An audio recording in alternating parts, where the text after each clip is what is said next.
اللہ الرحمن الرحیم وبہ نستعین۔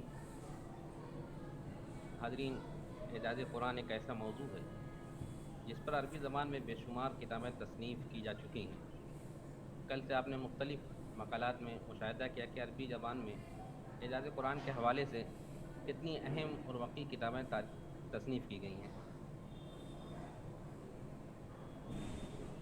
مقالہ 3 حصوں میں تقسیم ہے۔ پہلے حصے میں اس بات پر روشنی ڈالنے کی کوشش کی گئی ہے کہ اعجاز قرآن پر گفتگو کرنے کی ضرورت کیوں پیش آئی۔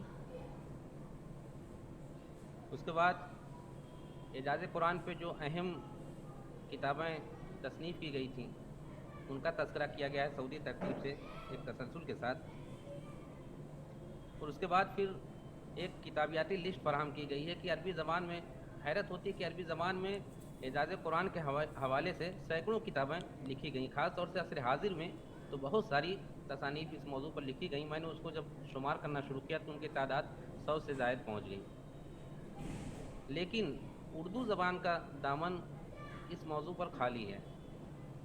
بہت تلاش کے باوجود مجھے چند کتابیں مل سکیں جس میں اعجاز قرآن کے کسی خاص پہلو کو موضوع بحث بنا کر اس پر گفتگو کی گئی، لیکن اوورآل جو اس کے مختلف وجوہ ہیں، مختلف جہات ہیں، ان سب پر تفصیلی گفتگو کی گئی ہو۔ اس طرح کی کوئی اردو میں مجھے مکمل کتاب دستیاب نہیں ہو سکی۔ اس کے بعد مقالے کا جو تیسرا جز ہے اس میں نے قدیم کلاسیکی جو اعجاز قرآن پر دستیاب کتابیں ہیں ان کا اشارہ کرتے ہوئے ان میں سے 5 کتابوں کا تعارف کرانے کی کوشش کی ہے۔ اس میں پہلی کتاب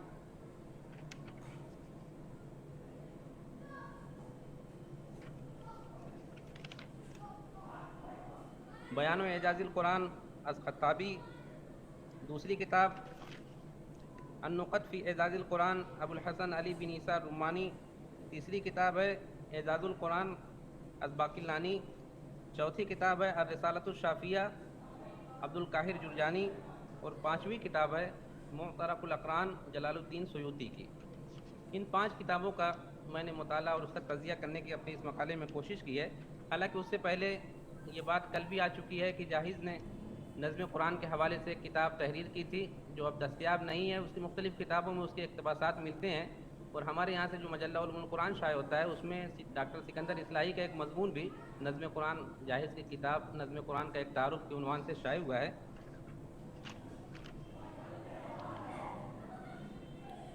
بیان و اعجاز القرآن از خطابی، اس شروع میں یہ وضاحت بھی ضروری معلوم ہوتی ہے کہ 1953 میں ڈاکٹر عبدالعلیم صاحب نے یہاں شعبہ عربی سے اور مصر میں ایک صاحب کی تحقیق سے یہ کتاب شائع ہوئی۔ مقالے کے اندر وہ ساری تفصیلات موجود ہیں، یہاں خلاصے میں نے صرف اس کے مواد اور اس کے اندر کی جو ہے اس کا تجزیہ کرنے کی کوشش کی ہے۔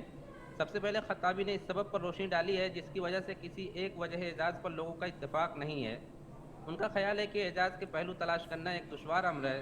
انہوں نے صراحت کی ہے کہ قرآن کریم میں اعجاز کے وجود پر سب کا اتفاق ہے، اگرچہ وجہ اعجاز کی تعیین میں اختلاف ہے۔ اس کے بعد خطابی نے قرآن کریم کے ذریعے کفار و مشرکین کو چیلنج کا حوالہ دیتے ہوئے واضح کیا ہے کہ اگر ان کے بس میں ہوتا تو وہ ضرور اس موقع سے فائدہ اٹھاتے، قتل و خونریزی سے باز رہتے اور قرآن جیسا کلام پیش کرنے کی کوشش کرتے، لیکن جب وہ ایسا نہیں کر سکے تو یہ ان کے عجز کی واضح دلیل ہے۔ جاہز نے اعجاز قرآن کے حوالے سے جو گفتگو کی تھی اس کو خطابی نے مزید وضاحت کے ساتھ پیش کیا ہے۔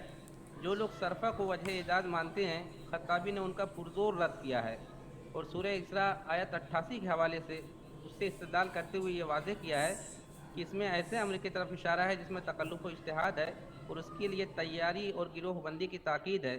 جو لوگ صرفہ کے قائل ہیں ان کا نظریہ اس سے ہم آہنگ نہیں ہے، اور واضح ہے کہ آیت کا منشا کچھ اور ہی ہے۔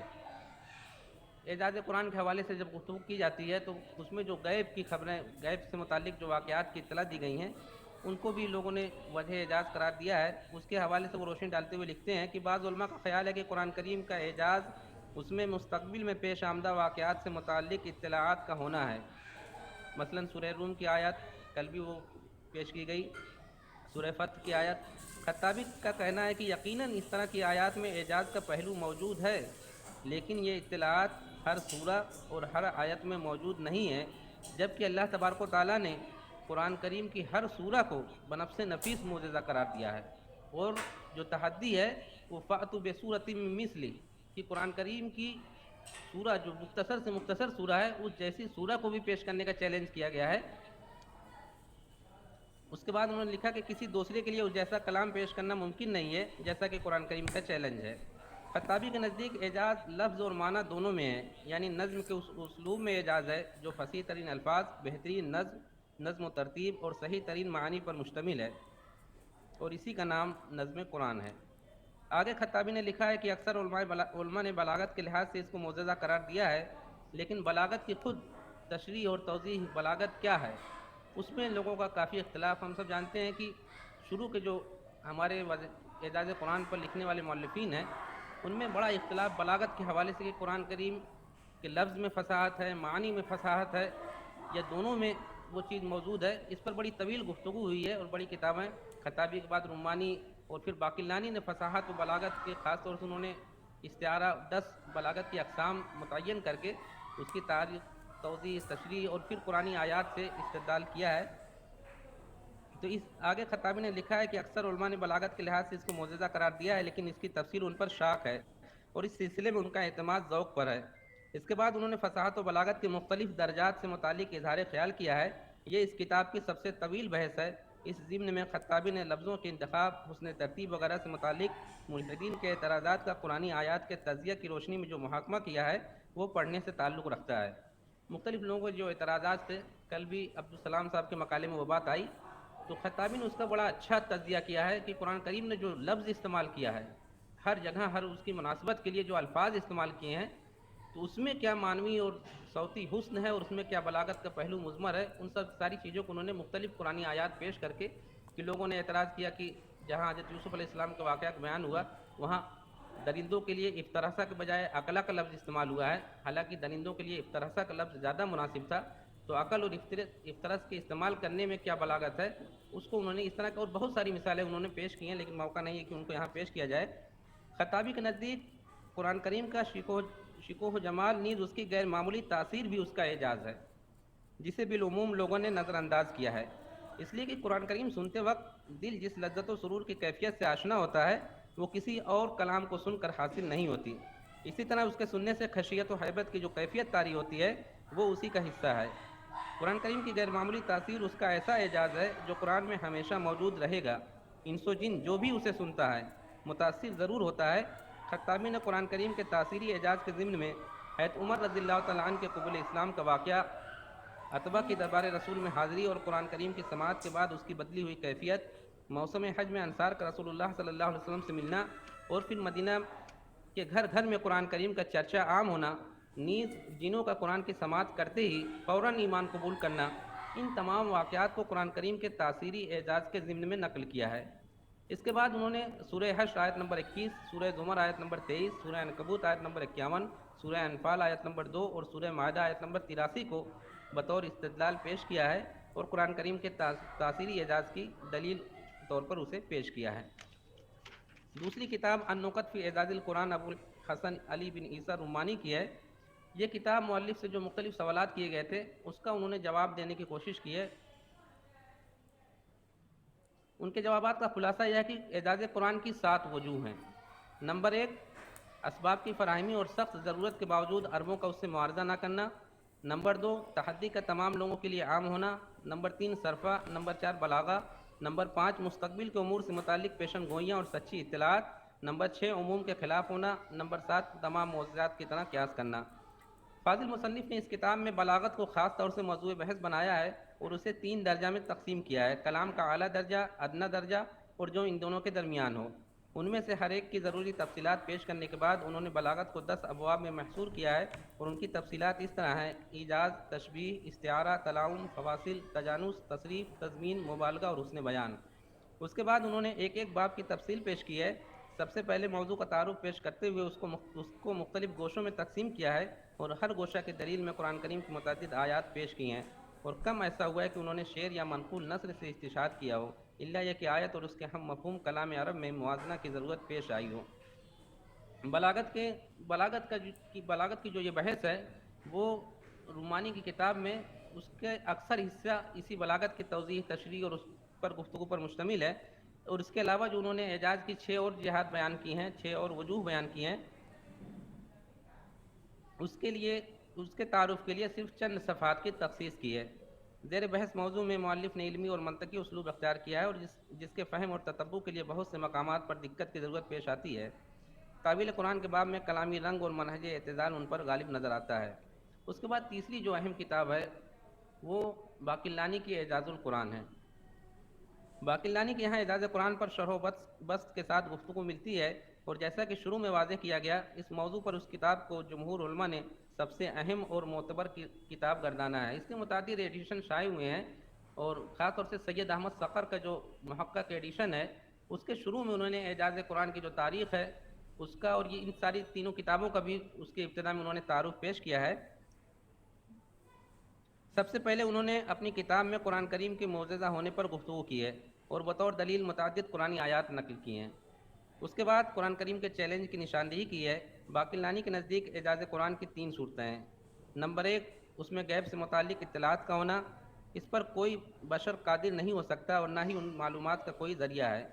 نمبر 2، نبی کریم صلی اللہ علیہ وسلم کا امی ہونا، اس طور پر کہ آپ پڑھنا لکھنا نہیں جانتے تھے، سابقہ کتابوں کے واقعات و احوال اور ان کے سرگزشت سے آپ ناواقف تھے، اس کے باوجود خلق آدم سے لے کر بعثت نبوی تک کے مشہور واقعات و سرگزشت آپ نے پیش کیں۔ نمبر 3، نظم قرآن۔ باقلانی کی کتاب کی خاص بات یہ ہے کہ اس نے متعدد ادوار کی شاعری، خطبات وغیرہ پیش کر کے اس کی فنی خوبیوں کا جائزہ پیش کیا ہے، اور قرآن کریم سے ان کا موازنہ کرتے ہوئے قرآن کی فصاحت و بلاغت اور اس کے نظم کو اشکار کیا ہے۔ چوتھی کتاب جس کا تعارف میں نے منتخب کیا وہ الرسالۃ الشافیہ عبد القاہر جرجانی کی ہے۔ ان کی دو کتابیں اسرار البلاغہ و دلائل الاعجاز، ہم سب اس سے واقف ہیں۔ ان کی الرسالۃ الشافیہ جو ہے یہ ایک طرح سے نامکمل ہے۔ اس کو انہوں نے خاص طور پر قرآن کریم کا جو وجہ اعجاز ہے اس کو ثابت کرنے کے لیے تحریر کرنا شروع کیا تھا عمر کے آخری حصے میں، لیکن اس کی تکمیل سے پہلے ہی وہ اس دنیا سے رخصت ہو گئے۔ پھر بھی انہوں نے اس میں کچھ اہم پہلوؤں کی نشاندہی کی ہے۔ اس میں سب سے خاص پہلو قرآن کریم کا اعجاز اس ناحیے سے ثابت کرنے کی کوشش ہے کہ عرب اس جیسا کلام پیش کرنے سے عاجز رہے۔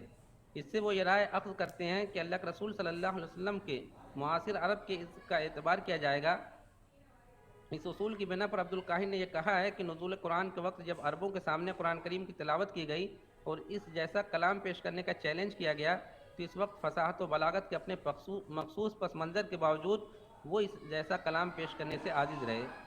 یہ امر طے شدہ ہے کہ لوگ اپنے مد مقابل کی فضیلت قبول نہیں کرتے جب کہ وہ اس کو دفع کرنے کی گنجائش پاتے ہوں۔ جرجانی نے اس نقطہ کو تفصیل سے پیش کیا ہے۔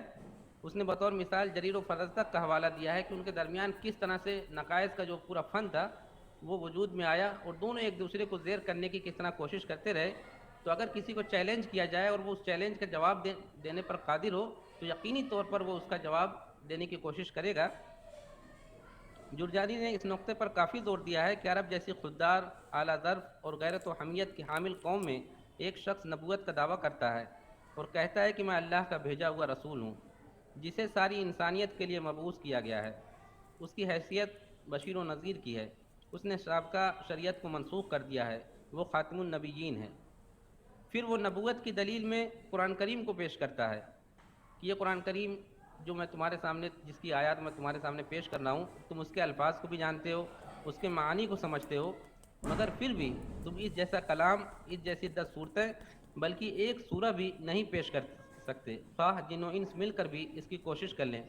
اس چیلنج کو سن کر انہوں نے جو روش اختیار کی، آپ کو ہر طرح کی اذیت پہنچائی، آپ کی راہ میں روڑے اٹکائے، طرح طرح کے مکر و فریب کی روش اختیار کی، کیا یہ بات کسی صاحب عقل و دانش کے بارے میں سنی گئی ہے کہ ایک شخص اس کو چیلنج کرے جس کو سن کر وہ غیظ و غضب سے بھڑک اٹھے اور اس کا جواب دے کر اسے خاموش کرنے کی سخت بھی وہ اپنے اندر پاتا ہو، اس کے باوجود وہ جواب نہ دے کر مخالفت کی روش اختیار کرے، تو یہ اس کے عجز کی واضح دلیل ہوگی۔ اس کے بعد جرجانی نے اس کی تاثیری قوت پر روشنی ڈالتے ہوئے ابن مغیرہ، عتبہ بن ربیعہ اور ابو ذر رضی اللہ تعالیٰ عنہ کی حدیث قبول اسلام کے وقت پیش کی ہے، اور اس کی بنیاد پر وہ اس نتیجے پر پہنچے ہیں کہ قرآن کریم معجزہ ہے، خارق عادت ہے، اور اسی سیاق میں معجزہ ہے جیسے سانپ کا لاٹھی بن جانا اور مردہ کا زندہ ہو جانا۔ اس رسالے میں جرجانی نے ادبی میدان کے مختلف گوشوں سے بھی بحث کی ہے، جس میں انہوں نے شعراء کے مابین تفاوت اور ان کے کلام بلیغ اور غیر بلیغ پر مشتمل ہونے کا ذکر کیا ہے۔ رسالہ کے آخر میں صرفہ کے نظریوں کو موضوع بحث بنایا ہے اور جو لوگ اس کے قائل ہیں ان کے بطلان کو واضح کیا ہے۔ رسالہ کے آخر میں بطور ضمیمہ چند مستقل فصول کا اضافہ ہے جس میں موضوع کے بعض مزید پہلوؤں پر تفصیل پیش کی ہے اور بعض اعتراضات کے جواب دیے ہیں۔ اس کڑی کی آخری جلد جو علامہ سیوطی رحمۃ اللہ علیہ کی معتلق الاقران ہے، اس میں انہوں نے اس وقت اعجاز قرآن کے حوالے سے جو گفتگو کی گئی تھی اور مختلف لوگوں نے جو چیزیں تحریر کی اس سب کو سمیٹنے کی کوشش کی ہے۔ پہلی جلد جو مجھے دستیاب ہوئی اس میں انہوں نے تقریباً 35 وجوہ اعجاز کا تذکرہ کیا ہے۔ یہ موضوع میں نے کیوں منتخب کیا؟ قرآن کریم کی کلاسیکی عربی ادبیات کا جائزہ۔ مقالے کے آخر میں نے اس کی طرف اشارہ کیا ہے کہ اس کی ضرورت کیوں پیش آئی۔ اعجاز قرآن سے متعلق اردو ادبیات کا اگر ہم جائزہ لیں تو ان میں سے بیشتر میں عربی ادبیات کی بازگشت صاف نظر آتی ہے۔ ابھی اس سے قبل کے سیشن میں علامہ سید سلیمان ندوی رحمۃ اللہ علیہ کی سیرت النبی کی جلد سوم میں اعجاز القرآن کی بحث کا تذکرہ آیا۔ ہم دیکھتے ہیں کہ انہوں نے حوالہ بھی باقاعدہ خطابی، رمانی وغیرہ کا حوالہ دیا۔ انہوں نے خاص طور سے تاثیر قرآن کے جو مختلف اس کو انہوں نے اور مفصل اور تفصیلی انداز میں پیش کیا ہے۔ خطابی یا جرجانی وغیرہ نے چند واقعات نقل کیے ہیں۔ انہوں نے قرآن کریم کی تاثیر کے بہت سارے واقعات کہ لوگ کس طرح سے صرف قرآن کریم کو سن کر دنگ رہ گئے اور وہ ان کے اسلام لانے کا سبب بنا۔ تو اس کے علاوہ بھی میں نے یہ ساری چیزیں اس کی طرف اشارہ کی کہ اعجاز قرآن پر اردو زبان میں 3 مختلف فنون کے علماء نے بحث کی ہے، علماء اور مفسرین نے، علماء متکلمین نے اور ادبا نے۔ چنانچہ اگر ہم اردو مفسرین کا جائزہ لیں تو ان میں بعض نے مقدمہ تفسیر میں یا پھر تفسیر قرآن کے دوران آیات تحدی پر رک کر اس مسئلے پر تفصیلی بحث کی ہے۔ بعض مصنفین مثلا شاہ ولی اللہ معزز دہلوی، علامہ شبلی نعمانی، سید سلیمان ندوی، عبدالسلام ندوی، عبداللہ عباس ندوی، سعید احمد اکبر آبادی، تقی عثمانی، محمد حنیف ندوی، مولانا فاروق خان، عبد المغنی وغیرہ نے اعجاز قرآن کی تاریخ، وجوہ اعجاز، صوتی اور ادبی اعجاز پر گفتگو کی ہے۔ تاہم ان میں بھی بالعموم اعجاز قرآن کے کسی ایک پہلو کو ہی موضوع بحث بنایا گیا ہے اور ان میں عربی کتابوں سے استفادہ بالکل واضح ہے۔ جیسا کہ میں نے شروع میں واضح کیا کہ خاص طور سے عصر حاضر میں عربی زبان میں قرآن کریم کا صوتی اعجاز، قرآن کریم کا تشریحی اعجاز اور قرآن کریم کے سائنسی اعجاز کے حوالے سے تو باقاعدہ رابطہ ادب اسلامی کا الحیۃ العلمیہ لاعجاز القرآن کے نام سے ایک پورا بورڈ ہے جس نے قرآن کریم کے سائنسی اعجاز پر، اسی طرح جو میں نے کتابیات تیار کی اس میں قرآن کریم کا جو طبی اعجاز ہے اس پہ بھی لوگوں نے نقطہ آفرینی کی ہے۔ بہت ساری کتابیں اس موضوع پر تحریر کی گئی ہیں۔ تاہم ان میں بھی بالعموم اعجاز قرآن کے کسی ایک پہلو کو ہی موضوع بحث بنایا گیا ہے اور ان میں عربی کتابوں سے استفادہ بالکل واضح ہے۔ واقعہ یہ ہے کہ اردو زبان میں متعدد اہم عربی کتب کے تراجم کا اہتمام تو نظر آتا ہے، لیکن اعجاز قرآن کے موضوع پر میرے اپنے علم کی حد تک کوئی ایسی جامع کتاب نظر نہیں آئی جس میں اس موضوع کی تمام جہات کا معروضی مطالعہ پیش کیا گیا ہو اور وجوہ اعجاز کا احاطہ کرنے کی کوشش کی گئی ہو۔ ادارہ علوم القرآن کا یہ سیمینار شاید اسی خلا کو پر کرنے کی ایک کوشش